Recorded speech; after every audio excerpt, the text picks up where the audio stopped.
El siguiente segmento tiene contenido o opinión. La entrevista en A Primera Hora. Analizamos los hechos del momento junto a sus protagonistas.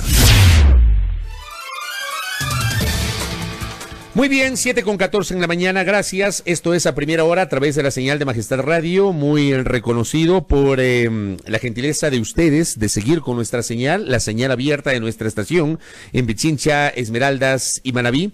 Estamos en Santo Domingo de los Áchilas por Majestad Televisión y el canal 3 de TVNet. Estamos en www.radiomajestad.com y estamos en nuestra habitual transmisión del Facebook Live. Revisemos ahora, luego de la entrevista con el economista de la Torre, revisemos ahora las decisiones que en estos días ha adoptado la Comisión Legislativa de Régimen Económico. Este órgano de la Asamblea Nacional ha estado muy activo en estas 2 últimas semanas. Han tenido reuniones virtuales, han generado propuestas sobre el manejo económico y sobre lo que se viene. Va a ser necesario que haya algún tipo de reforma económica para enfrentar lo que se viene, que será muy complejo, la reactivación del aparato productivo. Yo quiero insistir, porque me pareció revelador lo que dijo la semana anterior el ministro de la Producción. El 70% del aparato productivo está paralizado y el 30% restante no está trabajando, digamos, a todo nivel, a todo vapor, y esto evidentemente se siente y se va a sentir en la economía en el curso de las siguientes semanas. Tomamos ahora mismo contacto con Gabriela Larreategui. Ella es asambleísta de Pichincha por el movimiento Suma y además integra la Comisión Legislativa de Régimen Económico. Legisladora, ¿cómo le va? Bienvenida, buenos días. Fabricio, buenos días con todas las personas que nos están escuchando a través de la radio y muy posiblemente también a través de internet. Correcto. A ver, hay una preocupación que tenemos todos los ecuatorianos, absolutamente todos. Aquellos que tenemos obligaciones por pagar con el sistema financiero, créditos, tarjetas de crédito, etcétera. Tenemos mucha preocupación por la necesidad de cumplir con determinadas obligaciones que adquirimos con el sistema financiero ecuatoriano.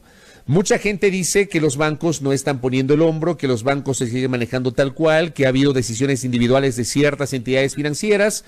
Entiendo que sobre esto hubo un análisis en la comisión, inclusive ustedes dialogaron con el presidente de la Asociación de Bancos Privados, el economista Julio José Prado. Finalmente, ¿qué van a hacer los bancos en favor del país, de los ciudadanos, respecto de sus obligaciones para enfrentar esta emergencia sanitaria y la post-crisis que evidentemente se va a venir? Bueno, en todas las sesiones hemos escuchado algunas posiciones, hemos tenido la comparecencia de economistas, tuvimos la comparecencia del economista Vicente Albornoz, de Pablo Dávalos, tuvimos la comparecencia, la última sesión, tanto de Julio José Prado como representante de la Asociación de Bancos, y de Marcos López como representante de la Junta. Todas estas comparecencias lo que nos han dejado es definitivamente la necesidad de que los bancos tengan facilidades, cambien su tema de facilidad. Ya está ladrando el perrito. No se preocupe, tranquila, que así mismo es esto, porque claro, usted está en su casa y pasa esto, ¿ah? A ver si ya controla el perrito. Dame, que justo se pusieron.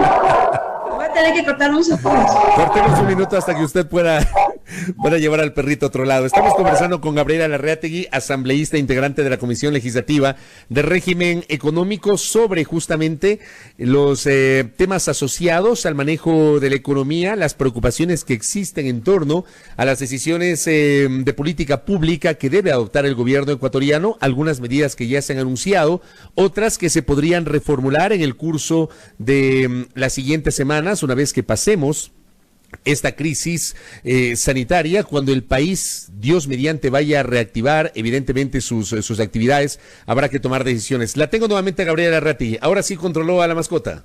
Sí, perdón, se volvieron locos los perros porque justo salieron los perros de mis vecinos. No se preocupe, yo tengo 2 perros y yo entiendo efectivamente. Complicaciones aquí en Zoom. Ay, Dios. No se... Vamos, Gabriela, sigamos por favor con el argumento. Usted nos decía que ya habían recibido en la comisión a delegados tanto del sistema financiero cuanto de la Junta de Regulación Monetaria y Financiera. ¿Finalmente hay, digamos, decisiones concretas? Hay decisiones concretas en el sentido de que la Junta ya emitió directrices para los bancos para que estos tengan que refinanciar créditos, para que puedan refinanciar los créditos de las tarjetas de crédito de manera obligatoria a los bancos. Muchos de ellos empiezan en 60 días y tienen y es obligatorio para los bancos, no así para las personas que desean refinanciar, ¿no?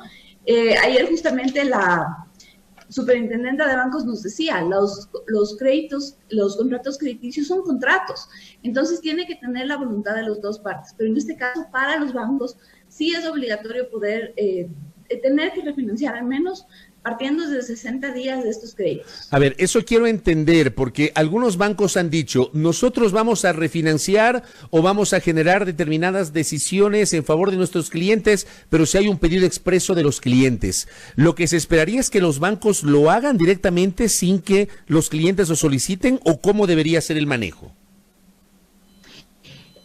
Lo que tendrían que hacer es hacerlo directamente sin que el cliente lo solicite, pero el cliente puede decir, no, yo no necesito, yo no quiero, yo no lo voy a aceptar, ¿no?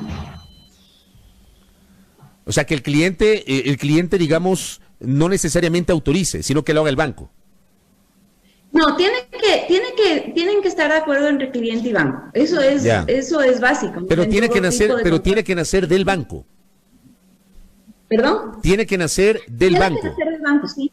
Ya, correcto, porque esto evidentemente también es una preocupación. De los bancos ya hay una decisión de los bancos, por ejemplo, que todos los pagos, casi todos los bancos han puesto los pagos mínimos de las tarjetas de crédito a cero, ¿no? Justamente para financiarlo. Se bajan los pagos mínimos de la tarjeta a cero, pero hay muchos clientes que podrán cumplir con sus pagos de tarjeta de crédito, cumplir con sus créditos. Y la idea es justamente que estas personas cumplan con el fin de seguir sosteniendo el sistema financiero, porque yo creo, bueno, no soy economista como tú sabes, pero una de las principales cosas que necesitamos para salir de esta crisis, que recién está empezando, tenemos una crisis que nos va a durar ¿cuántos meses? Que nos puede durar años, es justamente una de las cosas más importantes que tenemos que tener ahorita es de estabilidad y confianza en el sistema financiero. Porque en el momento en que ya no tengamos estabilidad ni confianza en el sistema financiero, ahí se va a complicar mucho más la situación de lo que ya está. Ahora, en la Comisión de Régimen Económico que usted integra, yo citaba al inicio de esta entrevista, han estado trabajando, analizando la coyuntura, analizando el momento económico que estamos viviendo y la proyección hacia futuro. Ustedes han preparado un documento con algunas propuestas que entiendo le han hecho llegar al presidente de la Asamblea Nacional, y la idea es que esas propuestas también lleguen al presidente de la República, de posibles reformas legales que se deberían implementar una vez que pase esta crisis. ¿Cuáles deberían ser esas reformas legales, asambleísta Gabriela Arretegi? Bueno, para empezar a decir que yo no estuve de acuerdo en que se transmite ese documento, porque lo que hacemos las comisiones, primero es pasar al Pleno de la Asamblea Nacional informes para debates. Y esto no es un informe para debate, estos son simples ideas, simples planteamientos, conceptos, no existían artículos descritos cuando se puso, y hay cosas de las cuales estaba de acuerdo y cosas en las que no, la mayor parte no estaba de acuerdo. Por ejemplo, se decía que todos los contratos de arrendamiento tienen que ser revisados, que se tendrá que poner que todos los contratos de arrendamiento, tanto locales, comerciales como vivienda, tendrán que dejar de pagar durante unos 2 o 3 meses. Y yo decía, bueno, pero de un sopapo coger y decir ya nadie pague los arriendos, cuando hay mucha gente, sobre todo personas de la tercera edad, que han luchado toda su vida por invertir en un bien inmueble justamente para arrendarlo y que esos sean sus ingresos permanentes, que viven de arrendar bienes, sea para vivienda o sea para comercio. Entonces no se podía, yo creo, mandar un documento así tan generalizado. Tenía otras cosas que de repente, por ejemplo, tenía una contribución a las empresas de telecomunicaciones. Desconociendo un poco que el año pasado ya se les puso un impuesto especial, una contribución especial a las empresas que más han ganado. que va a ser por 3 años. Entonces, estaríamos incluso llegando a una doble tributación sobre los mismos conceptos. Son cosas que definitivamente tienen que analizarse más. Yo me abstuve en esa votación justamente porque no creo que esa era ni la vía, ni estaba todavía ese documento lo suficientemente analizado.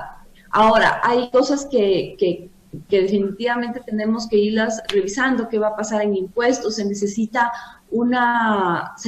que se amplíen los plazos. Bueno, el presidente ya ha decretado a través de una reforma al reglamento de ley de régimen tributario interno que se amplíen los plazos para presentar las declaraciones, tanto para presentar las declaraciones como para pagar, ¿no? O sea, se han puesto plazos para pagar el impuesto a la renta, por ejemplo, desde abril hasta 3 meses o 6 meses, para que se pueda pagar en cuotas el impuesto a la renta sin impuestos. ¿Qué nos falta? Nos falta, en mi criterio, por ejemplo, decir las obligaciones formales no tendrían que ser sancionadas cuando se han incumplido obligaciones formales en este periodo. Habría que ver mucho tema de deducciones, por ejemplo, para donaciones que se hagan durante la crisis. Podrían tener una deducción. En nuestro país las donaciones no son susceptibles de donación, pero por un periodo hasta diciembre de este año, se podría hacer que las donaciones que se hagan a los centros de salud puedan ser deducibles del impuesto a la renta en alguna proporción, justamente para alentar estas donaciones. En temas de seguridad social, ¿qué pasa con los aportes patronales? ¿Qué pasa con los aportes personales? ¿Cómo vamos a cubrir esos aportes? A mí me parece peligrosísimo, por ejemplo, dejarle sin fondos al Instituto Ecuatoriano de Seguridad Social, que de por sí estaba pasando por vacas flacas, digamos, por unas épocas muy duras, pero al mismo tiempo, ¿cómo hacemos para salvarle a la empresa de estas obligaciones tan que son gravosas, ¿no? Que son fuertes, y que en este momento las empresas lo que deberían hacer es más bien concentrar sus recursos en poder pagar a la gente para que la gente no se quede sin trabajo y no vayamos ahondando la crisis? Estoy revisando el documento que referimos en este diálogo con la asambleísta Gabriela Larreategui, y estoy revisando algunas propuestas que se incorporaron allí. No sé qué tan demagógicas podrían ser esas propuestas y no sé si en la práctica se las pueden implementar. Por ejemplo, hay una propuesta que dice congelamiento del pago de tarjetas de crédito y programas de pagos mínimos sin intereses para las personas que no pueden honrar sus deudas por fuerza mayor durante la emergencia. Esto en la práctica se puede hacer, sinceramente se lo puede hacer. Primero, demasiado generalizado, como te decía Fabricio. O sea, yo no lo encontré nunca el sentido de que un documento así salga de la comisión. ¿Para qué tiene que salir de la comisión? O sea, a mí también me extrañó que salga este documento de la comisión. En realidad sí me extrañó, porque lo que hacen es un conjunto de propuestas, pero no es que elaboran un proyecto de ley, son propuestas aisladas de los legisladores en el marco de la comisión. Es algo que nunca se han visto. O sea, tenemos estas ideas, mandemos al pleno. ¿Para qué? ¿Para qué se manda? Solamente para decir, verán que sí estamos trabajando. Yo creo que hay muchas cosas en las que la Asamblea en este momento, lamentablemente, casi todas las sesiones están ocupadas con el tema de la crisis por el coronavirus, casi todas, y se están dejando de lado los temas que son trascendentales para el país. Yo creo que la Comisión de Régimen Económico, y lo he dicho varias veces, deberíamos enfocarnos en las cosas que tenían que ya haber salido desde el año pasado. Desde el año pasado, la Comisión de Régimen Económico lo único que ha hecho fue discutir las dos leyes económicas urgentes que vinieron, que la una fue un mes desperdiciado porque a la final se terminó archivando, y no se ha terminado el código, la ley de contratación pública, que ya está con un informe para primer debate desde la comisión pasada, es decir, desde antes de mayo del año pasado, Código Orgánico Código Orgánico Monetario y Código Orgánico de Planificación de las Finanzas Públicas. Cosas importantísimas que el país necesita y que son esenciales para su sustento económico, no son de menor trascendencia. En este momento, el día de ayer o el domingo, me parece, hubo una reunión del CAL y de bancadas en que se decidió que quienes hagan las reformas para paliar la crisis o solventar la crisis será la Comisión de Desarrollo. Espero que esto le deje a la Comisión de Régimen Económico enfocada en las otras leyes que acabo de mencionar y que son esenciales para el país. Sí, a mí también, como le digo, algo conozco de la práctica parlamentaria y me llamó poderosamente la atención, porque lo que deben hacer las comisiones es trabajar la elaboración de proyectos de ley. Esa es su atribución. Y claro, sobre los temas económicos tienen un limitante. Cuando se trata justamente de temas tributarios, no tiene el legislador capacidad de proponer iniciativas en ese sentido, sino que esa es una potestad privativa del gobierno ecuatoriano. Por eso me ha llamado la atención.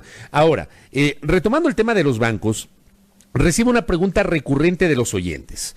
A ver, me escribió un oyente y me dice, menciona dos bancos que le han llamado y les han dicho que las deudas se aplazan 60 días sin recargo alguno, no así una tarjeta de crédito, la tarjeta de crédito más conocida del país. Dice, quienes han dicho que aplazan el mismo tiempo, pero que cobrarán intereses por ese tiempo y que los distribuirán eso en los siguientes meses. ¿Cómo evalúa usted este comportamiento, digamos, distinto de las entidades del sistema financiero? Decíamos justamente que la Junta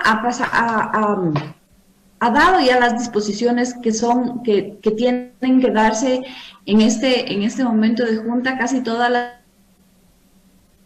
estos ajustes, estos no pagos, pero tienen que hacerlo sin costo. La regulación de la Junta Monetaria dice que tiene que hacerse sin costo, y yo lo que supongo es que estos que tienen que irse ajustando a lo que dice la Junta, ¿no? La Junta emitió su regulación en los días que ha pasado y supongo que es un tema solamente de desfase. Déjenme ver, aplazar el paso y el cupo ampliar el plazo de pago y el cupo de los tarjetavientes. Esa es la resolución de la Junta, ¿verdad? Esa es la resolución de la Junta.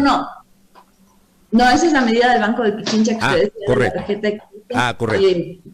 Justo tengo aquí cuáles son las medidas que dicen, y claro, se dice aplazar el cupo de los tarjetavientes. Pero la regulación de la Junta es muy clara en decir que tendrá que hacerse sin costos, y sin costos incluye sin intereses para los deudores. O sea, en palabras criollas, los bancos no pueden hacerse los vivos. O sea, tienen que acoger el criterio de la Junta, como ha dispuesto la Junta.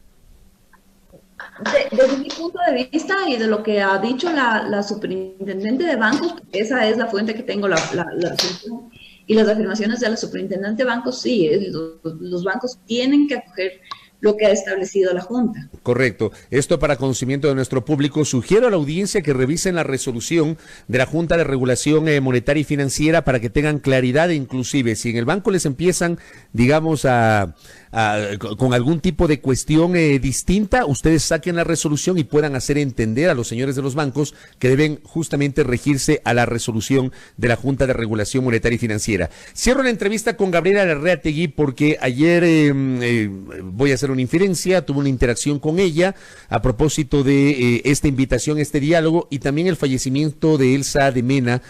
Al inicio de este espacio referí a aquello y destaqué el papel de Elsa de Mena en la construcción del sistema tributario y de la cultura tributaria que tenemos en el Ecuador. Gabriela, me gustaría un comentario suyo al respecto.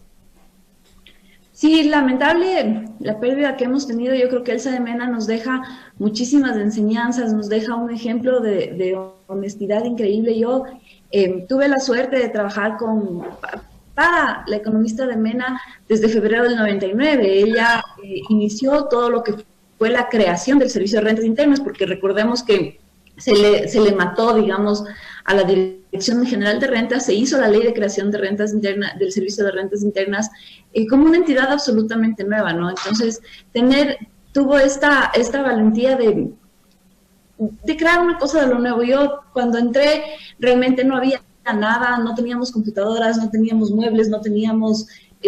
yo tenía que estar con un disco de arranque prendiendo todas las computadoras. Y de eso a lo que cuando salí en el 2004 del Servicio de Rentas Internas, era ya la institución más respetable del país, ¿no? Era la mejor institución pública. Yo siempre me preciaba de trabajar en la mejor institución pública. Y esto se hizo con un tesón, con un compromiso, con una cierta, hasta como ella misma decía, obstinación, pero sobre todo con una honestidad increíble. Elsa de Mena tuvo en la ley de creación del Servicio de Rentas Internas tenía los fondos necesarios y tenía un cierto peaje, una cierta libertad para ella escoger todo lo que necesitaba en bienes y nunca se desvió ni un centavo, fue un manejo absolutamente transparente. Y cuando ya se comenzó la gestión, cuando se comenzaron la gestión de auditoría, siempre se hizo una gestión absolutamente técnica, sin perseguir absolutamente a nadie, haciendo todo como dicen, como dice la técnica, que es basada en modelos de riesgo, ¿no? Para mí las enseñanzas de Elsa de Mena fueron básicas en mi formación, y yo creo que Elsa de Mena nos deja un ejemplo increíble. Ayer justamente había un tuit de mi amigo Alejandro Zavala que decía, con 10 Elsas de Mena. Con 10 Elsas de Mena en este país la cosa cambiaría, pero claro, ustedes prefieren guardarlas. Lamentablemente somos una cultura que prefiere más el populismo que una realmente técnica, que una persona realmente honesta como fue Elsa de Mena. Yo quiero hacer un homenaje a ella. Yo creo que el día de ayer tenemos también un chat con todos los compañeros que fuimos en esa época del SRI y la pena nos embargaba a todos unos recuerdos maravillosos de lo que fue trabajar en el Servicio de Rentas Internas. Y como digo, más que nada del ejemplo que nos ha dejado. Correcto. Ayer también lo destaqué en mi cuenta Twitter, que el sistema tributario tuvo un antes y un después, y eso es evidente. Y hay que destacar el aporte muy valioso que Elsa de Mena dejó en el país en el ámbito tributario. Gracias, Gabriela, por la gentileza y que tenga muy buenos días. Muchísimas gracias, Fabricio. Gabriela Larrategui, asambleísta por la provincia de Pichincha de Suma. Hubo mucho ruido en la entrevista, pero bueno, también pasa porque evidentemente no estamos tan acostumbrados, estamos tratando de acostumbrarnos a esta suerte de teletrabajo también a nivel periodístico y estos enlaces virtuales, evidentemente por la emergencia sanitaria. Un abrazo para Gabriela Larrategui, asambleísta de Suma por Pichincha, integrante de la Comisión Legislativa de Régimen Tributario. Y aquí mucho ojo, porque recibimos un montón de mensajes de los oyentes sobre el comportamiento de algunos bancos. Los bancos están obligados a regirse a las resoluciones de la Junta de Regulación y Política Monetaria y Financiera, y allí hay decisiones sobre las cuales deben favorecer el interés primigenio de sus clientes. Que no haya pues dispersiones porque unos bancos sí la acogen, porque otros no. No, todos los bancos están obligados a acoger y a acatar la resolución de la Junta de Regulación y Política Monetaria y Financiera.